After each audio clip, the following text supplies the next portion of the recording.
مرزا نے گلستان ادب میں ایسے گلوں کی آفرینش کی کہ جن کی مہک آج بھی اقلیم سخن کی فضا کو معطر کر رہی ہے۔ ان کے کلام کو ممتاز اور معروف بنانے والے عناصر کی اگر بات کی جائے تو بلا شبہ ان کا انداز بیاں، شوخی بیاں، معنی آفرینی، خیال آرائی، ندرت انگیزی، جدت ترازی، ایہام، ابہام اور استفہام وغیرہ شامل ہیں۔ غالب کے ہاں سوالات یعنی استفہام کا بھی بڑا ایک معتبر مقام ہے، بلکہ انہوں نے تو اپنے دیوان کا آغاز بھی سوال ہی سے کیا۔ لکھتے ہیں کہ نقش فریادی ہے کس کی شوخی تحریر کا۔ کہتے ہیں کہ کسی کی انٹلیکچول، اس کی خرد مندی کا اندازہ اس کے سوالات سے لگایا جاتا ہے۔ اب سوالات کی بھی کئی اقسام ہوتی ہیں۔ کچھ سوالات اپنی آگہی بڑھانے کے لیے ہوتے ہیں تو کچھ سوالات علم پہنچانے کے لیے ہوتے ہیں۔ غالب کے ہاں بھی سوالات کے کئی رنگ ملتے ہیں۔ انہوں نے بہت ہی سادہ باتوں پر، زندگی کے پیش پا افتادہ حقائق پر بھی سوالات اٹھائے اور بہت ہی عمیق نکات پر بھی سوالات کیے۔ جیسے لکھتے ہیں کہ سبزہ و گل کہاں سے آئے ہیں، ابر کیا چیز ہے، ہوا کیا ہے۔ اب بظاہر یہ کتنی سادہ سی بات ہے کہ ابر کیا چیز ہے، ہوا کیا ہے، لیکن یہ فلسفے کا بڑا درینہ سوال ہے۔ اور اسی غزل میں آگے چل کے لکھتے ہیں کہ جب کہ تجھ بن نہیں کوئی موجود، پھر یہ ہنگامہ اے خدا کیا ہے۔ تو دیکھیں کتنی سادہ سی بات پر بھی ان کے سوالات ہیں، بظاہر جو ہمیں سادہ لگ رہی ہیں، اور پھر جو دنیا کے لیے آفاقی حقائق ہیں غالب نے ان پر بھی سوالات کیے کہ پھر یہ ہنگامہ اے خدا کیا ہے۔ نئے سوالات اٹھانا بلا شبہ ندرت انگیزی ہے ہی، لیکن معاشرے کے پہلے سے موجود راسخ عقائد، تصورات اور مفروضوں پر سوالات کرنا ایک جرأت کا بھی کام ہوتا ہے۔ غالب اس حوالے سے برے صغیر کے جدید ذہن ہیں کہ انہوں نے نہ صرف نئے سوالات اٹھائے بلکہ پری کنسیوڈ تھاٹس پر بھی سوالات کیے۔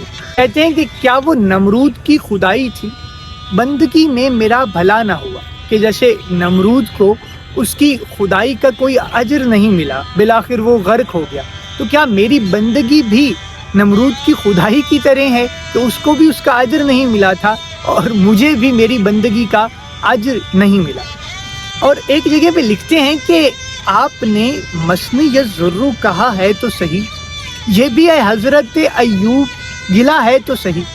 جیسے عرض کی کہ غالب نے پری کنسیوڈ تھاٹس پر بھی سوالات اٹھائے، تو حضرت ایوب کا صبر بہت مشہور ہے، تو غالب انہیں بھی کہتے ہیں کہ آپ نے مثنی ضرور کہا ہے۔ یہ دراصل ایک آیت سے انہوں نے لفظ نکالا ہے، جب ہم جانتے ہیں کہ جب حضرت ایوب پر ستم کے اور امتحانات کے کوہ گراں ٹوٹے تو انہوں نے دعا کی کہ رب انی مثنی ضرور انت ارحم الراحمین، کہ اے میرے پروردگار مجھے مصائب نے، رنج و علم نے گھیر لیا ہے، تو اب میری مدد کرو۔ تو غالب کے ہاں چونکہ معیار یہ ملتا ہے کہ درد منت کشے دوا نہ ہوا، میں نہ اچھا ہوا برا نہ ہوا، کہ میرا درد اتنا غیور تھا، اتنا صابر تھا کہ اس نے دوا کا احسان لینا بھی گوارا نہیں کیا۔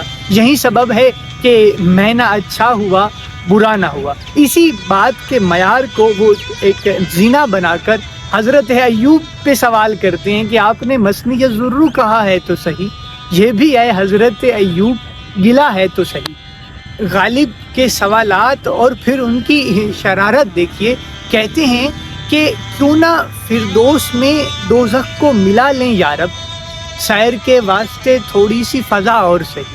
اب جہاں پر غالب کی دراصل خرد مندی کا پتہ چلتا ہے کہ سوچ کی زنجیروں کو توڑ کر انہوں نے تخیل کے کن افلاک پہ پرواز کی کہ جہاں پہ عام آدمی سوچ بھی نہیں سکتا۔ پھر کہا کہ سیر کے واسطے تھوڑی سی فضا اور صحیح ہے۔ اور ایک اور جگہ پہ لکھتے ہیں کہ پکڑے جاتے ہیں فرشتوں کے لکھے پر ناحق، آدمی کوئی ہمارا دم تحریر بھی تھا۔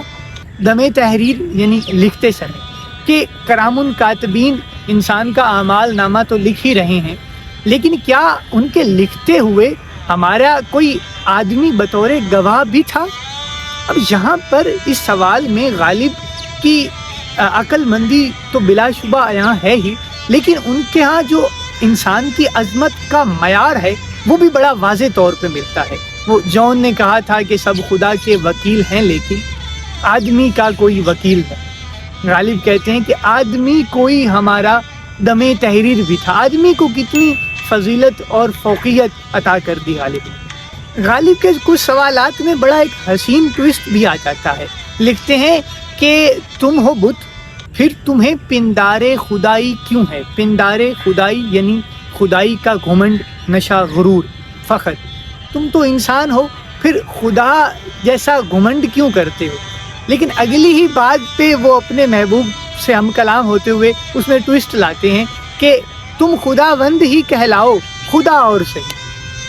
اور بہادر نظام جنگ کا بڑا مشہور شعر کہ بے خودی بے سبب نہیں غالب، کچھ تو ہے جس کی پردہ داری۔ خودی یعنی کہ عالم بے خبری۔ کہتے ہیں کہ یہ جو عالم بے خبری کا لبادہ میں نے اوڑھ رکھا ہے یہ بے معنی نہیں ہے یا بے وجہ نہیں ہے، بلکہ کچھ نہ کچھ ایسا ہے جس کو پوشیدہ رکھنے کے لیے میں نے یہ دنیا کے سامنے عالم بے خبری کا لباس پہنا ہوا ہے۔ اس شعر میں غالب کا تخلص اور پھر غالب کے لفظی معنی کی بڑی خوبصورتی سے ادائیگی ہوئی ہے کہ بے خودی بے سبب نہیں غالب، کہ عالم بے خبری بے معنی طور پر یا بنا کسی ریزن کے وہ غالب نہیں ہے، حاوی نہیں ہے، بلکہ کچھ ایسا ہے جس کو چھپانے کے لیے میں نے یہ کام کر رکھا ہے۔ اس کی تفسیر کے لیے، اس کی وضاحت کے لیے میرے ذہن میں جان بارڈین کا ایک واقعہ یاد آ گیا۔ جان بارڈین وہ مشہور فزسسٹ ہیں جن کو فزکس میں 2 دفعہ نوبیل پرائز ملا۔ ان سے ایک دفعہ ایک انٹرویو میں پوچھا گیا کہ آپ میڈیا کے سامنے نہیں آتے، آپ اتنا وائرل نہیں ہیں، اتنے بڑے ذہن ہیں، 2 دفعہ نوبیل پرائز حاصل کر چکے ہیں، پھر بھی کوئی اتنا میڈیا کے سامنے کوئی انٹرویو وغیرہ آپ نہیں دیتے۔ تو انہوں نے بڑی ایک عمیق بات کہی، کہتے ہیں کہ مجھے ڈر ہے کہ لوگ میری باتوں کا غلط مطلب نہ لیں، اور اس سے بھی زیادہ ڈر جو مجھے انٹرویو اور میڈیا کے سامنے آنے سے روکتا ہے وہ یہ ہے کہ لوگ میری باتوں کا اصل مفہوم نہ سمجھ جائیں۔ تو اب آپ سمجھیں کہ بے خودی بے سبب نہیں غالب۔ چلیں اسی کی پرکاش میں ایک اور شعر کہ بک رہا ہوں جنوں میں کیا کیا کچھ نہ سمجھے خدا کرے کوئی، ہے کہ ہر بات ہر شخص کے لیے نہیں ہے، تو اس لیے میں نے عالم بے خبری اور بے خودی کا لباس پہن کر بہت کچھ ہے جو چھپا لیا ہے۔ اور آخر پر وہ شعر جس کے لیے بہت کہا گیا تھا کہ نقش فریادی ہے کس کی شوخی تحریر کا، کاغذی ہے پیرہن ہر پیکر تصویر کا۔ اب نقش یعنی امپریشن، تصویر کے معنوں میں، شوخی تحریر یعنی تحریر کی خوبصورتی، کاغذی سے مراد سفید یا پھر اس کے فانی ہونے کی طرف اشارہ ہے۔ کاغذی ہے پیرہن ہر پیکر تصویر، ہر پیکر تصویر یعنی تمام مخلوقات۔ اگر اس کی ایک سادہ سی تشریح کی جائے تو کچھ یوں بنیں گے کہ غالب اس میں دنیا کی بے ثباتی کا اور اس کے فانی ہونے کا تذکرہ کر رہے ہیں۔ اس شعر کی تشریح ہمیں غالب کے اپنے ہی ایک خط میں بھی ملتی ہے جو انہوں نے عبدالرزاق کے نام لکھا تھا۔ اس میں غالب لکھتے ہیں کہ ہستی موجب رنج و علم ہے، یعنی کہ ہونا، جیسے جون کا شعر ہے، جون ہونا کوئی مذاق نہیں، کہ دراصل ہونا، ایگزسٹنس ایک کوئی مذاق نہیں ہے بلکہ موجب رنج و علم ہے۔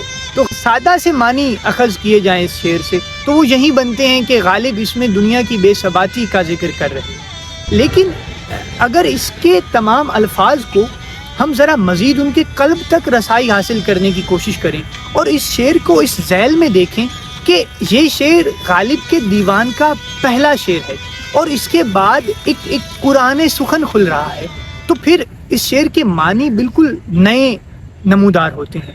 وہ یہ کہ نقش فریادی ہے کس کی شوخی تحریر کا۔ غالب کہہ رہے ہیں کہ وہ کون ہے جس کی تحریر میں خوبصورتی بھی ہے، شوخی بھی ہے، لیکن اس کی تحریر سے نکلنے والا ہر ایک حرف، اس کی تحریر سے خلق ہونے والا ہر ایک کردار نوحہ کناں بھی ہے، فریادی بھی ہے، آہو فغاں بھی کر رہا ہے۔ اور اگلی ہی لائن میں وہ کہتے ہیں کہ کاغذی ہے پیرہن ہر پیکر تصویر کا، اہل دنیا سے کہہ رہی ہوں جیسے کہ یاد رکھنا کاغذی ہے پیرہن، ہر ایک شے ختم ہونے والی ہے، لیکن میری تحریر کہ جو ہر لمحہ ہر نقش اس کا فریاد کنا ہے وہ کبھی ختم نہیں ہو سکتی۔ اب شعر دونوں طریقوں سے بہت ہی معنی خیز ہے۔ تو آج کی اس قسط کے لیے اتنا ہی، ملتے ہیں غالب فہمی کی اگلی قسط میں۔